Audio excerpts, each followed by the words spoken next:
From teacher to real estate professional, stick with us today to learn how Lena Keith made the transition and became an RIS Media Rookie of the Year finalist. She closed 29 transactions for a little over $5.5 million in sales in her first year. This is from someone who doesn't look at real estate as sales. Rather, it's about helping people. And Lena has built lifelong friendships with her clients throughout her journey. We explore how she works with for sale by owner, open houses, and connects with clients on social media. Lena took the real estate world by storm and now has the nickname Realtor Mama. Welcome to Unlocking Real Estate, My First Commission, where we dive into real stories, big wins, and early lessons learned from highly successful rookie real estate agents and brokers. This is the podcast where we explore how real estate transforms lives, one home at a time, by sitting down each week with a new agent or broker who has found incredible success in their first year. Your hosts are instructors and leaders at Colibri Real Estate School, one of the largest real estate educators in the nation, where we focus on helping people like you get started or find continued success in their careers. Hello, and welcome to Unlocking Real Estate, My First Commission. I'm your host, Tina Lapp. I've been in real estate education for over 30 years, helping individuals enter and thrive in their new career.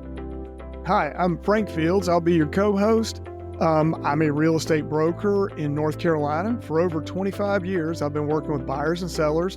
For over 15 years, I've been a real estate instructor at the largest real estate school in North Carolina, Superior School of Real Estate. We are here today with Lena Keith.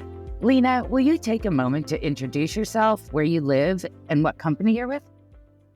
Sure.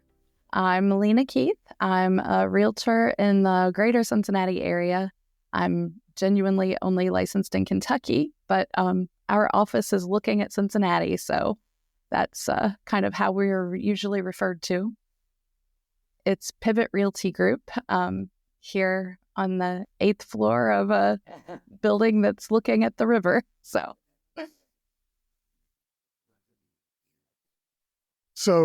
Lena, let me ask you, what were you doing before you started in real estate?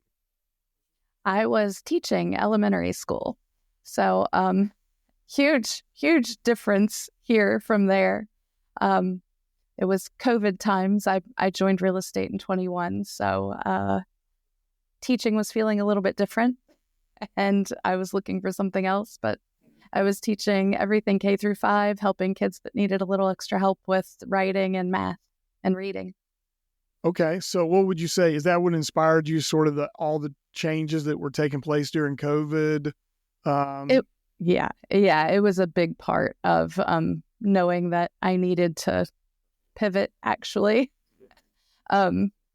It was a different time. I wasn't working in the classroom. I was seeing my kids online and sometimes not. And it was just a whirlwind of changes. And I started thinking about changing, and my husband had been encouraging it for a couple years prior to that. So it was when I really took a hard look at it.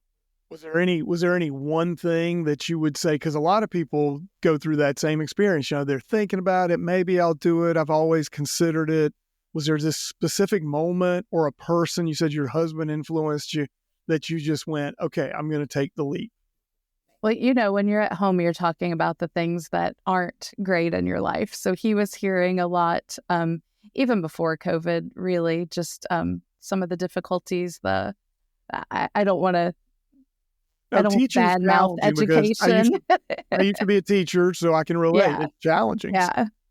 There were a lot of challenging things, and he kept telling me that he thought I would be happier somewhere else, and I felt like I needed to keep teaching because teaching is more of a calling than a career. True. So it was a hard thing to break away, but I guess I realized when I could no longer.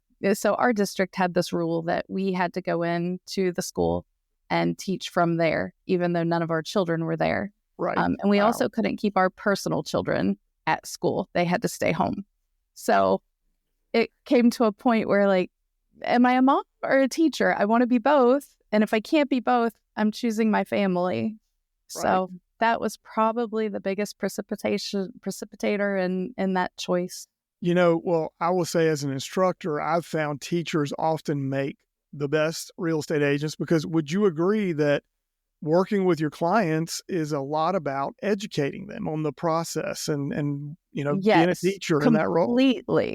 completely. It's the parallels are so much more than what I ever would have dreamt of, because in my mind it was sales and I don't know how to sell anything, but real estate is not selling. I'm usually trying to talk people out of houses and telling them why this is probably not the right one for you. So yeah, it's a lot about educating and that feels good in talking to people. Did you grow up in Kentucky? Is that, and if so, where you grew up, was there something that affected you in growing up to make you make a decision to move into real estate? Not really. None of that was a big part of what I chose. I grew up in the country. We were a mile from our closest neighbor. Real estate was not really a thing. It's if you're selling out there, you're usually selling a farm. So it was not part of my childhood. I didn't really think about it at all. It was truly just looking at what could I be good at? Google searches of what can teachers do when they stop teaching. Those kinds of things is where this came from. Sounds like it was just the right timing. Timing was just right. Yeah, for sure. So Lena, you're a teacher. You've decided, like, I'm going to take this leap. I'm going to get into real estate. Walk us through the process of getting your license. Okay. So I met with Pivot before I did anything else. I had a phone interview. I came in and talked to them in the office. I really had no idea what real estate looked like or how to start. And Pivot offers you the opportunity. They pair with, well, it's Calibri now, used to be Hondros. They pair with that company. So they were able to show me exactly where I needed to go, what licensing looked like. They helped with some of the proctored things. All of the steps were kind of encapsulated here in the office, which made it really nice for somebody who was my age, taking a leap from one career to another. It was laid out really nicely. And I was still teaching the whole time that I was doing it. So I couldn't ask for an easier transition.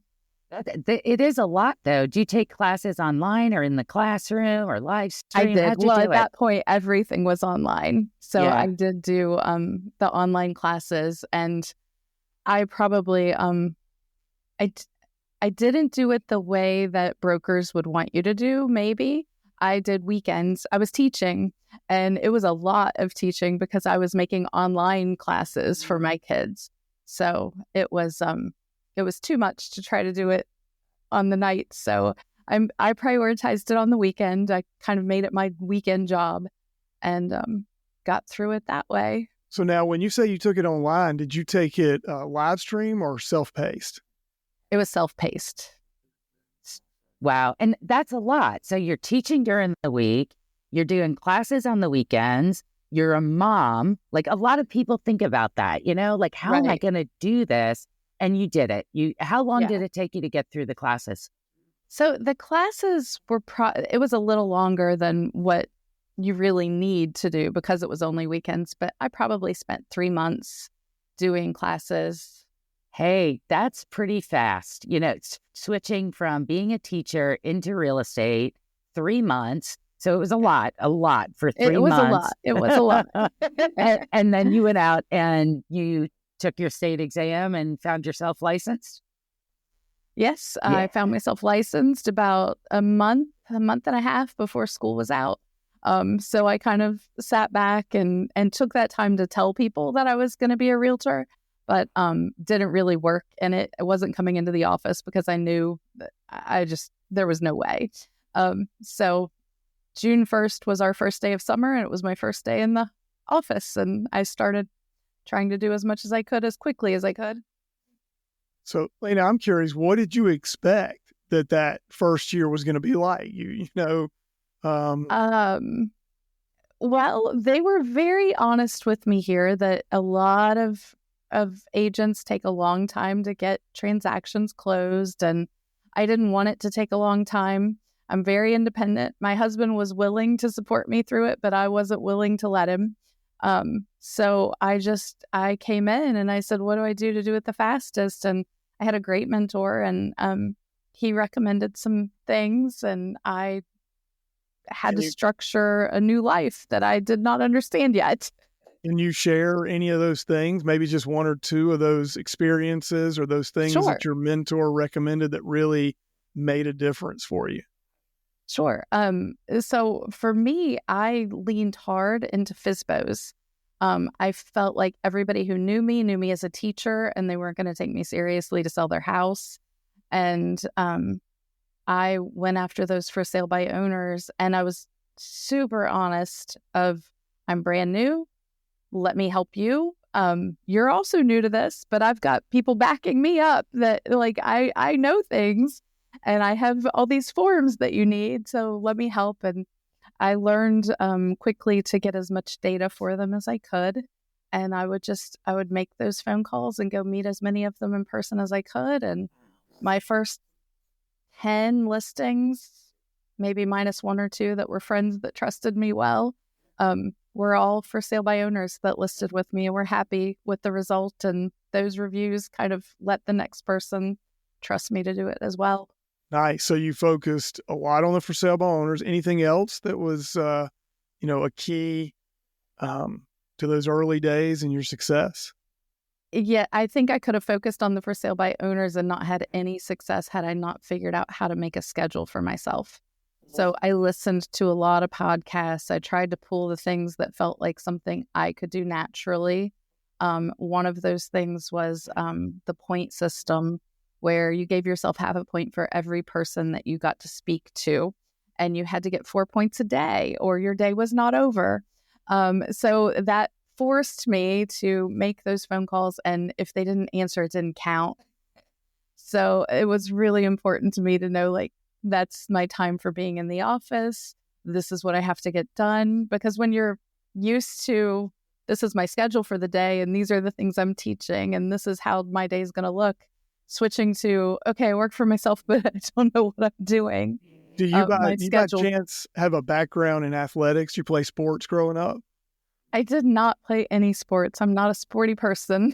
Sounds like you're a competitive person, though. That sounds like you took and you had a focus. You were like, hey, I've got to have a systematic approach, not just. I always say that my biggest competitor is myself. I always try to beat myself and do better than I did before. So I have found a competitor inside of me that I didn't know was there since I switched into this. But yes, you have to keep pushing. That's push probably yourself, the most right. important Nobody thing. Else is going to push you, right? Nobody else is standing there going, "Oh, you've got to clock in and do the." Yeah, you've got to have that ability to. So then maybe this would. What are some of the big challenges, and what did you overcome? Maybe just one, the biggest challenge, and how did you overcome it? I mean. The biggest challenge was exactly what I did, calling people and trying to sell myself. It felt so foreign to me at first. So I really had to sort of hone what I was saying to them so that I could still be myself. Ooh, and be scripts? genuine. That sounds like maybe scripts. Did you use that? Do you like those? Some people do, some people don't. I started looking at scripts, and I would actually, there were some online people that would make the calls online and let you watch them. And I would just pull little pieces of it. But I couldn't do a script because it didn't feel authentic. And I'm nothing if I'm not just authentic. I am me all the time, and this is what you get, kind of thing. So right. I had to figure out what that looked like for me and not what somebody else said. I didn't want to try to say the same thing that somebody else did. But it sounds like you had that, they were like a mentor or support group that you're watching the online, somebody do it, and you're learning from watching them. Right. That's great. So, Lena, what are some funny or memorable experiences that you remember from your early days? Maybe something you did wrong, an interesting client. Yeah. There are so many, I guess, because it is a series of events when you start doing something like this. You mentioned funny client, feeling like you did something wrong. One of my first buyer clients walked into an open house, and I was very, very new. It was, I think, my second listing. I'm doing this open house, and she comes in, and I'm telling her about the house, and she was like, I don't really care about the house. I'm shopping for a real estate agent today. So I was like, what did I say to myself? Yeah. And it felt so ridiculous, and I didn't know I still don't remember what I said to her. But we have been working for the entire 3.5, 4 years since I met her. She's an investor from California. I've helped her purchase 9 or 10 homes now. And Nice. so it was a funny, weird thing that happened. And sorry, I've lost my mic. But yeah, it was just a crazy experience to have somebody do that and not know what to say and have no basis for knowing what to answer. But what a great lesson there. And especially for our audience, like we hear a lot about like, oh, do I do an open house? Do I work an open house? And there it is. Like there's clients right there in front of you. Yes. And now you have transactions from that client you met there. Have you done a lot of open houses since then? Yes. Every listing I have gets at least an open house. If it sits on the market, I'll do several. I have volunteered to do open houses for other agents, especially when, I didn't have a ton of listings myself. I was always walking around the office like, hey, I saw this one. Can I do an open house for you? And That's huge. I've picked up lots of clients that way. Yeah, that's great for our audience because they may go, well, I'm new. I don't have any listings. And Right. yeah, absolutely ask other listing agents in your office. They'll be glad to let you host open houses. Absolutely. Yeah. Yeah. Yeah. And getting clients that way. What are some other ways that you were able to secure new clients? So in the last couple of years, I would say that most of my clients come from either finding me in social media. I've had several reach out just because they saw my reviews. They're Google searching for a realtor and they like what my clients have said. So for me, it's really important to ask for the review. If you don't ask, most people don't put it out there. And that gets me a lot of new clients that I wouldn't even have any access to without them finding me that way. Mm-hmm. Talk more about your social media presence. What are some of the things? Obviously, you're putting reviews and sharing that out there, but what else do you do with social media? So I'm on Facebook primarily. I am that age group that Facebook is kind of the key. I don't find that I'm getting lots of people who don't know me there. I mean, my network has grown. I've got, I don't know, like 3,000 people on there, but I do feel like it's all of the people that I knew, like the past life educator person. They are starting to see me as a real estate agent now because I just keep that out there. I try to tell the stories. I don't do the post of pending and, here we go. I try to tell a story with my posts and I do a lot of that.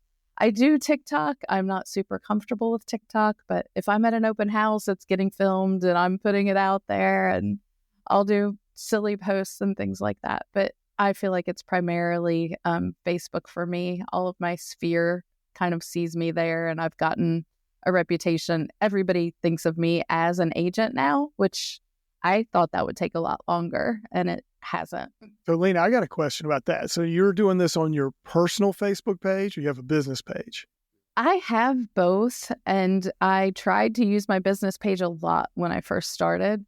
I feel like my personal page, like I said, I try to just be authentic.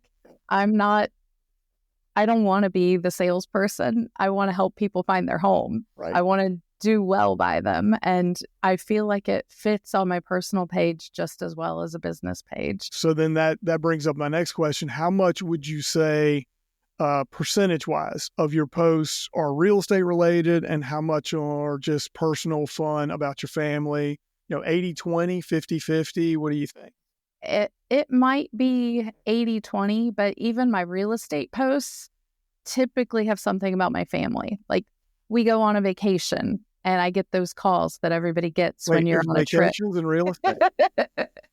There are attempted going out of town That's time. when all the listings, that's when everybody calls you and wants to see property. It is. And so my posts about that are, here I am with my family, and I sold a house today. And I just try to kind of make it funny. I make it real. But yeah, I try to incorporate both a lot. And I like how you said that. I make it funny. I make it real. Real is funny. Yes. Right? Yes. The real world is funny. And I It appreciate is. that you find the humor there. Lena, how long after you got licensed did you secure your first transaction and get to the closing table? So closing table came about 3 months after my license. Pretty So, good. Pretty good. that was in here calling those FSBOs. I got a listing.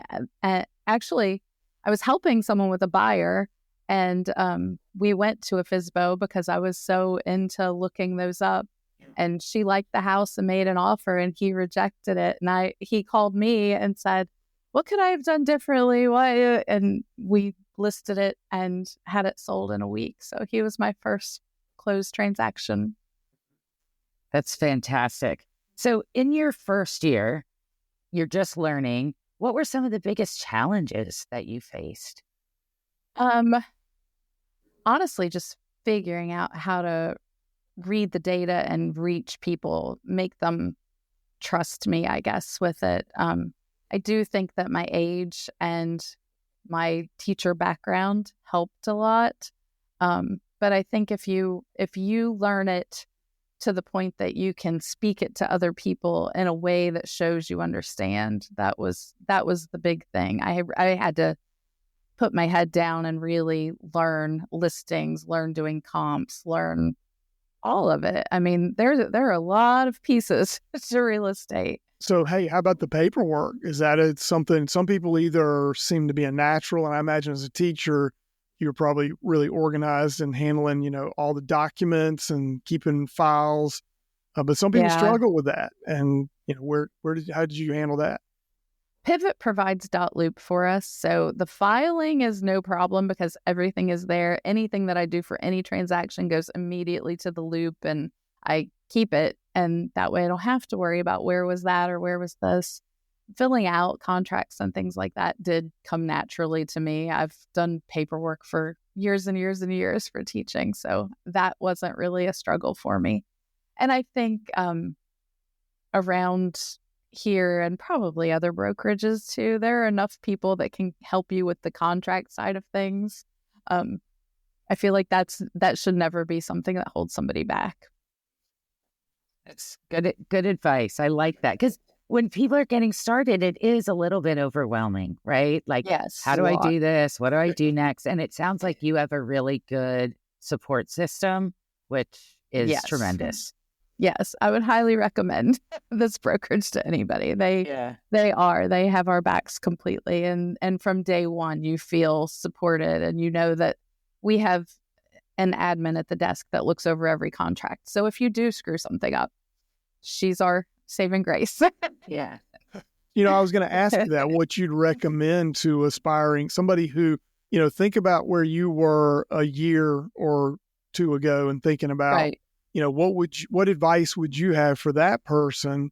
Maybe learning from some of the mistakes you made. Hey, what would you tell that person?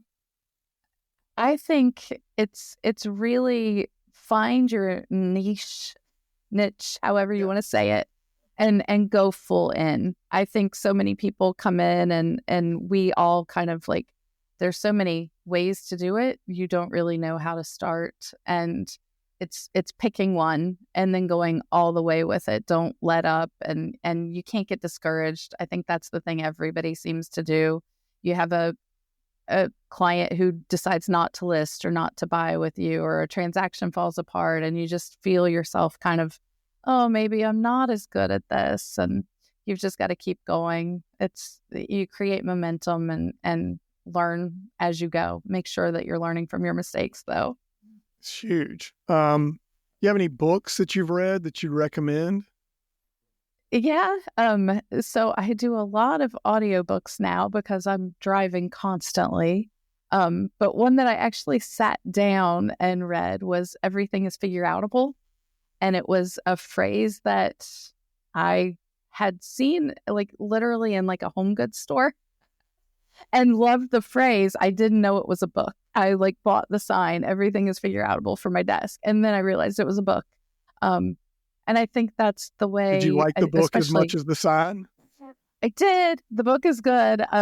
It had a lot of reminders for just getting your mindset right and following through. And there really isn't something that you can't figure out how to handle.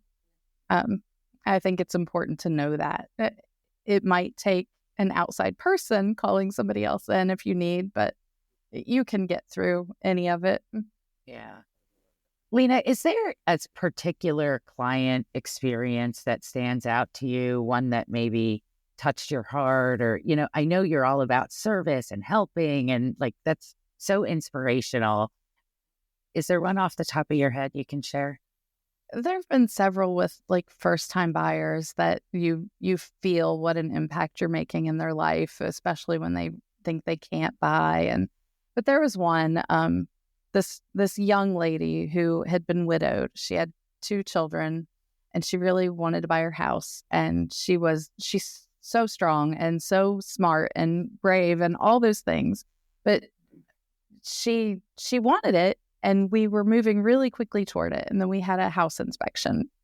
Inspection day is always difficult. And the inspector left. We had talked to him. All of the things were done. And it was figure outable.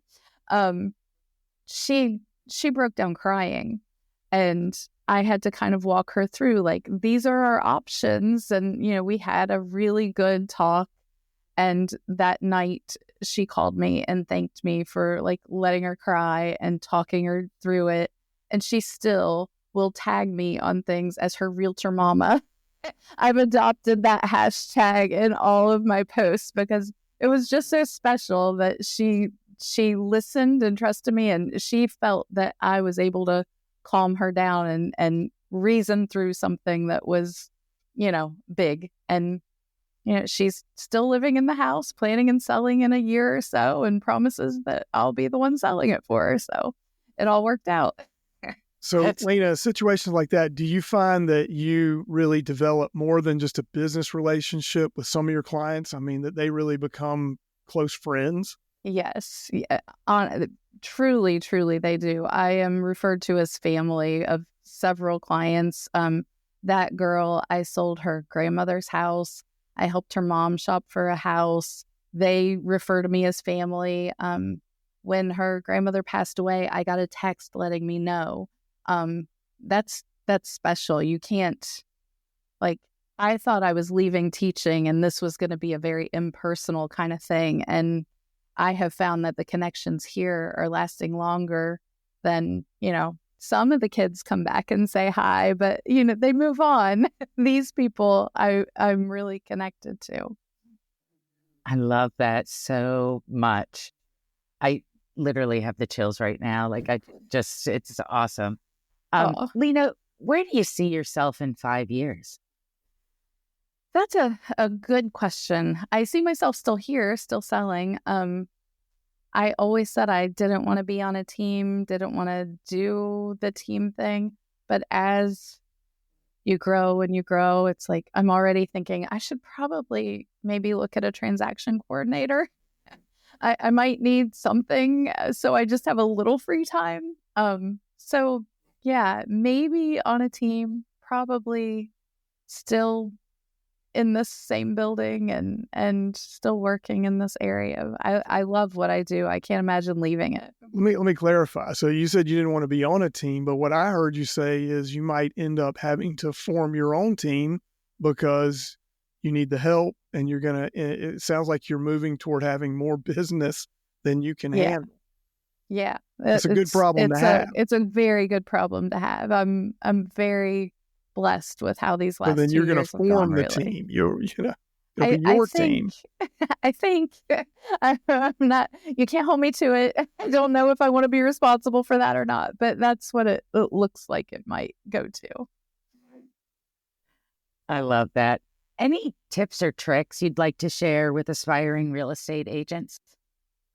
Tips or tricks? Don't trick. Be honest. I think the people who worked with me when I was new, they worked with me because I told them I was new.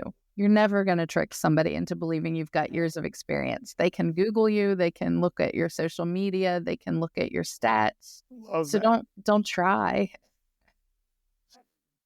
Yeah, I think that's great. So, Lena, we're going to have some fun, jump into a lightning round. I'm going to ask you a question. Give me the first thing that comes to your mind, 60 seconds or less. If we had a time machine and you could go back to the day you started this journey, what advice would you give yourself, or what might you do differently? So do it faster. I think I would do it faster. I would not be so scared of picking up the phone, and I would just jump in and do all the things that I was told to do. Yeah. It sounds like you did it pretty fast, by the way. So, I think but so, yeah. I love it. If you could have dinner with one person, dead or alive, who would it be and why? You're getting me teary-eyed, and this is supposed to be a fun round. My grandmother, she passed away not long before I started that, like months before I started this, and I would love to talk to her about all the things now. And Yeah. I love that. That's I think she would beautiful. be real proud of you. Yeah, no doubt. I'm proud of you. Thanks. That's awesome. Lena, what'd you do at work yesterday? Tell us about your day. Oh, work yesterday. So it was my birthday. Well, 2 days ago was my birthday, but Happy yesterday was birthday. kind of thanks. I showed some houses, and I came in here and got some contract work done. And what else did I do? It was, I heard about an appraisal. I scheduled a few things, and I did some comps for a listing. It was a busy real estate day. Busy real estate day, and that's a good thing when they're busy, right? Yes. Does it end at 5 o'clock? It's 9 to 5, right? Pretty much. Oh, for sure. Except the beauty of it is the freedom means that if it is at 9 o'clock, I can still be at home. I am no longer jumping out of bed into the shower and out the door. I can make my morning what I want it to be, to some degree. Not every day, but to some degree. But it did not end. I think I got home at 8 o'clock after showings. Okay. And talk a little bit more about that. Sorry, you sparked a little thought. Talk a little bit about your schedule, the flexibility, but the realities of having that flexibility. Right. So that was sort of the problem and the blessing at the beginning of this journey, because I didn't know what to do with the free time. But I do remember every time, it sounds so cliche or silly, whatever, but I would be taking the exit to come into the office and think, this is what freedom feels like. Like, I can plan to go to lunch with somebody if I want to. I can call people and take them out for coffee and talk about this. As a former teacher, every minute of my day was scheduled, every minute. So it just, the feeling of freedom, but also knowing if you don't use your time wisely, you're not going to have any business. So it really is a balance of, I like to do yoga and meditate and drink coffee in the morning. So the trade-off is sometimes I'm working in the evening, but it gets to be my life and my choices more so than somebody else. On that note, let me ask this. How do you put boundaries around that and keep your real estate career from just taking over your life when you have like kids, recitals, sport events, or family time? Yeah. So one of my daughters dances. And when I first started this, one of my first transactions, I don't remember if it was inspections, but something that felt urgent was going on when she was dancing down at a college. They had dance camp, and it was the day that all the families were coming to watch all the performances. And I was getting phone calls, and I walked out at one point. And all the way home, I thought, and I didn't even miss her dance, but I just felt terrible that I took the chance that she could have been the next one to come on stage, and I would have been outside on my phone. So I don't know if I'm the right person to explain how to set boundaries. I'm working on it. It's a constant. It's still a big part of trying to figure out that balance, because I can't neglect a client and I can't neglect my family. So I have learned to say I have an appointment. I'm much better at that. And, if there's something important that my kids have, that is my appointment, and I will call you back. Nothing's going to burn down in 2 hours. Mm-hmm. So it can usually wait, but that's a learning curve too. It takes discipline on both sides, right? And you talked earlier about the point system. I love that. So that was great. So Lena, where can listeners or viewers connect with you and follow your journey? Well, Facebook, I'm Lena Keith Realtor on there, or Lena Barnett Keith. That's my personal page. That's where everything is. I'm on TikTok and Instagram as Lena Keith Realtor. I'm Lena Keith Realtor everywhere. So if you Google that, you'll see stuff about me, and I would love to connect with more. That's great. Or Realtor Mama, I've heard. Yes, you might hashtag Realtor Mama, and I hopefully will come up. I try to put it everywhere. Love it. So, Lena, thank you for spending time with us today and sharing your journey.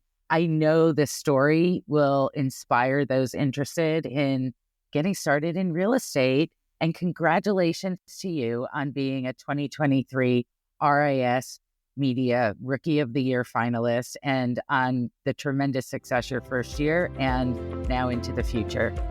Best of luck to you. Thank you so much. Yeah. Thank you. Thanks. Thanks for listening to Unlocking Real Estate, My First Commission. We hope today's stories and insights gave you that extra spark to keep moving forward in your real estate career. If you enjoyed this episode, please take a moment to subscribe, rate, and leave a review. It helps us reach more listeners like you. And don't forget you can watch this or other episodes on our YouTube channel. We'd also love to hear from you. Send your comments, key takeaways, or recommendations for future guests to unlockingrealestate@colibrirealestate.com.